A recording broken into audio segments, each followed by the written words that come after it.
encourage gyapon at least twice a month ta apiro.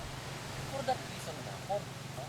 Kaya kung di natin abuhaton nga action, hindi natin na anaon, ato lang pasagda lang na siya, o say gusto sa kuan, nung simba mo nito, mabuti panahon ka ng apiro, matingala na lang mo, mangayo na sila yuta sa ubo, balik sila.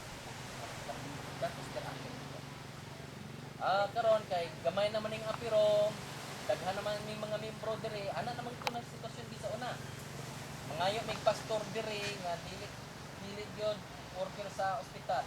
Utong na nga mo na to ilang aksyon. Ang tamo nga ilang panikamutan sa makuha. So para mahimong pastor diha pagkuman daghan na kay mi dire mangayo may diag area sa ubos. Utiman. No, this is the Apirom. Apirom is a hospital church. If this is an hospital church, where is the water? Where are the water?